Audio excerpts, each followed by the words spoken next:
தமிழக சட்டமன்ற தேர்தல் நெருங்க தேர்தல் பணிகள் சூடு பிடிக்க தொடங்கி இருக்கு. 2021 தேர்தலுக்கு பிறகு எடப்பாடி பழனிசாமி பன்னீர்செல்வத்துக்கும் இடையே ஏற்பட்ட அதிகார மோதல் காரணமா அதிமுகவிலிருந்து ஓபிஎஸ் நீக்கப்பட்டாரு. அதுக்கு பிறகு பல சட்ட போராட்டங்கள் நடத்தினாலும் கூட எந்தவித பாசிட்டிவான தீர்ப்பும் அவருக்கு கிடைக்கல.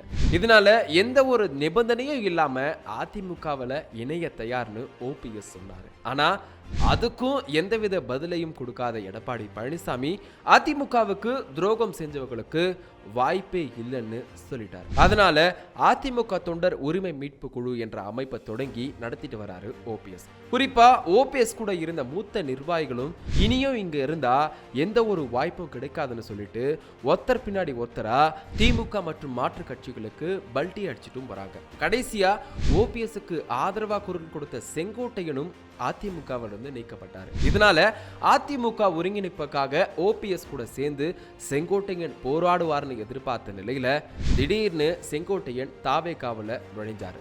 அதுக்கு பிறகு அமித்ஷாவை சந்திச்சு பேசிக்கிருந்தாரு ஓபிஎஸ். இதனால பாஜகவை ஓபிஎஸ் நம்பி இருந்த நிலையில நயினா நாகேந்திரன் அதிமுக பொதுச் செயலாளர் எடப்பாடி பழனிசாமி கிட்ட பேச்சுவார்த்தையும் நடத்தி இருந்தாரு.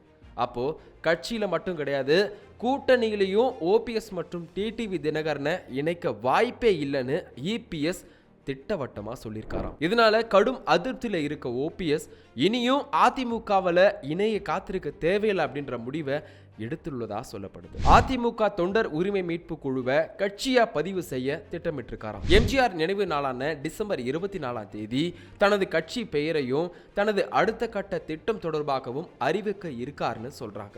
கட்சி ஆரம்பிச்சாச்சு, அப்புறம் யார் கூட தான் கூட்டணி அப்படின்னு உங்களுக்கு ஒரு கேள்வி வரலாம். அதாவது தாவேகா கூட்டணியில் இணைஞ்சு அதிமுகவை எதிர்க்க திட்டமிட்டுள்ளதா தகவலும் வெளியாகி இருக்கு. இதை நீங்க எப்படி பாக்குறீங்க அப்படின்னு மறக்காம கமெண்ட்ல சொல்லுங்க.